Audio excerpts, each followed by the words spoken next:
हे very good morning to all. तर हा व्हिडिओ त्या सगळ्या स्त्रियांसाठी आहे ज्या सकाळी सगळे उठायच्या आधी उठतात, ज्या सगळ्यांची काळजी घेतात आणि स्वतःसाठी सुद्धा वेळ काढतात.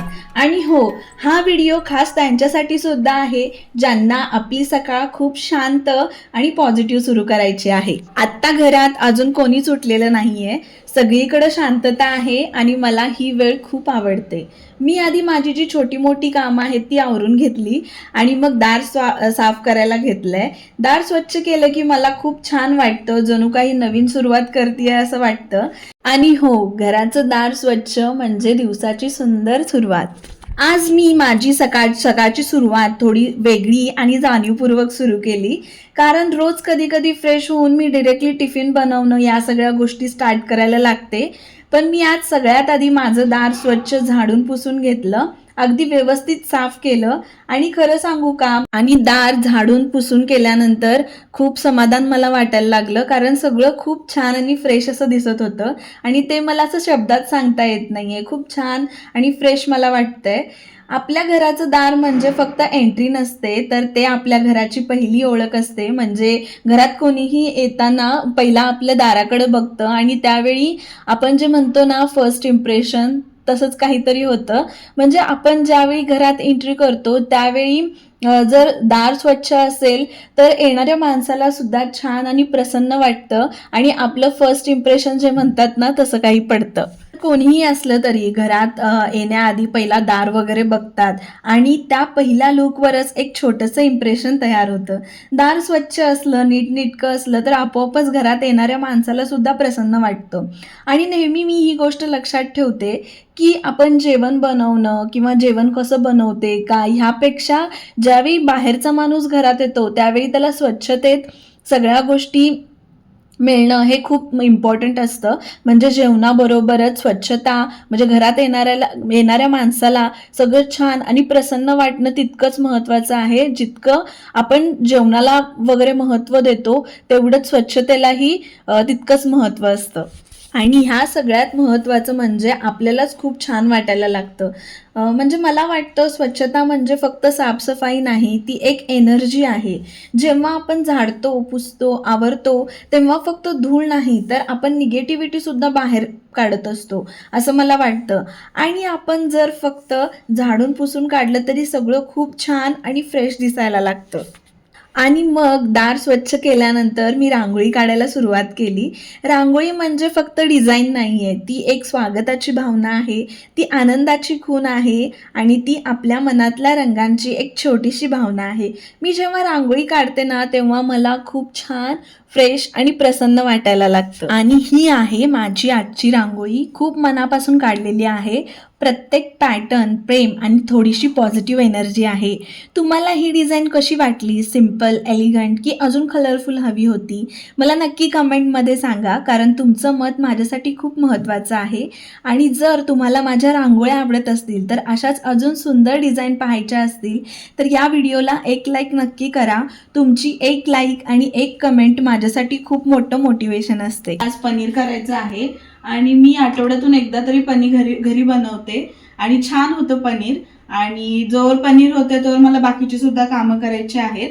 तर त्यासाठी मी पहिला पनीर जे आहे ते तापवायला ठेवते, दूध पनीरसाठी.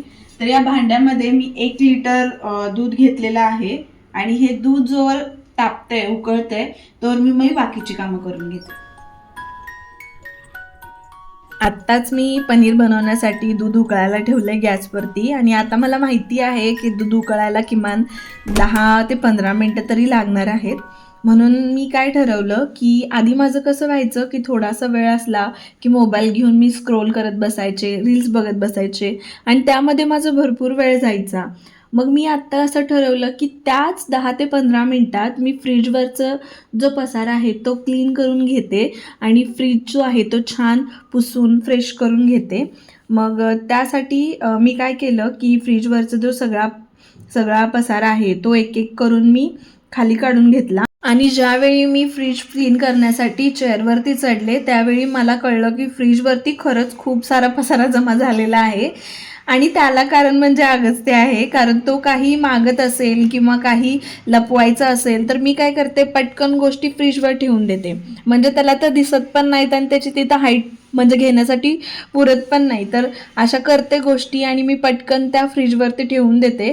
त्यामुळं खूप साऱ्या गोष्टी इथं जमा झालेल्या आहेत आणि आत्ता करते नंतर करते असं म्हणत म्हणत ती वेळ कधीच आली नाही आहे. म्हटलं आत्ता मला फ्रीजवरचं जो कॉटन आहे, मी कॉटन ठेवते. मी फ्रीजवरती कॉटनचा कपडा ठेवते कारण मला क्लिनिंग करताना पण सोपं पडतं.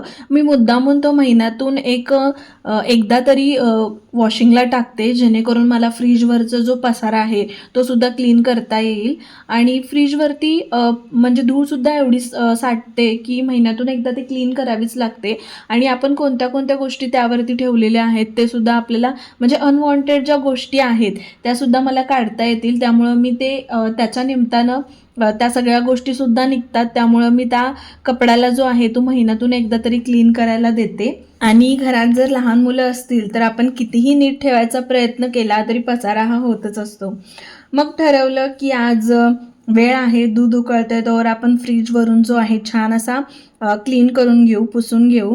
तर फ्रीजवरच्या ज्या सगळ्या एक एक गोष्टी आहेत त्या मी खाली काढून घेतल्या आणि ज्या अनवॉन्टेड होत्या त्या बाजूला केल्या आणि ज्या खरंच गरजेच्या आहेत त्याच म्हणजे ठेवायचं मी ठरवलं.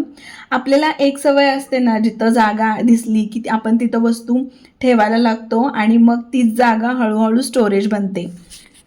तसंच काही माझ्यासोबत सुद्धा झालंय आणि आज मी ठरवलं की फ्रीजवरती जास्त काही ठेवायचं नाही.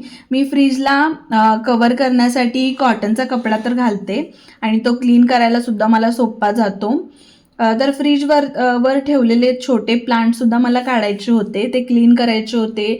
त्या पॉटमधलं जे पाणी आहे ते मला चेंज करायचं होतं. तर त्यांना थोडंसं चेंज करून सुकलेली जी पानं आहेत प्लांटची ती काढली. छान असं पॉट क्लीन केला, त्यात पाणी ठेवलं. हे छान असं मी सगळं स्वच्छ करून घेतलं. खरंच या गोष्टींसाठी फक्त 10 ते 15 मिनटं लागतात, पण आपण त्यासाठी वेळच काढत नाही. आपल्याला असं वाटतं की ह्या गोष्टींना आता काढलं तर खूप वेळ लागेल, पण 10 ते 15 मिनटं ह्या सगळ्या गोष्टींसाठी सफिशियंट असतात. पण आपण काय करतो की वेळ लागेल म्हणून त्या गोष्टी पुढंच नेत राहतो. आत्तासुद्धा माझं एक 10 मिनटात हे सगळं काम कंप्लीट झालेलं आहे आणि त्याच्यानंतर ह्या गोष्टी मला ज्या हव्या आहेत त्या मी ठेवल्या आणि अनवॉन्टेड आहेत त्या सगळ्या काढून टाकल्या. तर अशा पद्धतीनं माझं फ्रीजसुद्धा छान असं क्लीन झालेलं आहे. त्याच्या वरचे जे प्लांट्स होते ते सुद्धा सगळे पाणी वगैरे चेंज करायचं होतं आणि आता सगळं फ्रेश आणि छान माझं असं किचन दिसतंय. दूध आहे ते उकळलेलं आहे आणि मी आत्ताच गॅस बंद केलेला आहे. तर 1 लिटर दुधाला मी विनेगर आहे ते असे 2 टोपण विनेगर टाकते. आता मी याला छान असं हलवून घेते. एक थोडा वेळ फक्त हलवलं की दूध लगेच फाटून जातं. दूध गरम असतानाच तुम्ही लिंबाचा रस टाकू शकता, अदरवाईज विनेगर टाकू शकता. दोन्हीमुळे सुद्धा छान होतं. तर घरीसुद्धा खूप छान आणि बाहेरच्यासारखं पनीर बनतं, तेही स्वस्तात. तर मी नेहमी आठवड्यातून एकदा तरी घरी पनीर बनवत असते. आता पनीर उकळले, त्यामध्ये मी विनेगरसुद्धा टाकलेलं आहे आणि आता मी ते सेट व्हायला 1 तासभर ठेवेन आणि त्याच्यानंतर ते मी फ्रीजमध्ये ठेवेन आणि ज्यावेळी मला हवं त्यावेळी मी त्याचा यूज करेन. तर पनीरची रेसिपी इन डिटेल मी मागच्या काही व्हिडिओजमध्ये टाकलेली आहे. जर तुम्हाला हवी असेल तर तुम्ही नक्की चेकआउट करा. आणि जर माझे व्हिडिओज तुम्हाला आवडत असतील तर व्हिडिओजना लाईक, शेअर आणि चॅनलला सबस्क्राईब करायला विसरू नका. आपण परत भेटू अशाच एका इंटरेस्टिंग व्हिडिओसोबत. तोपर्यंत बाय.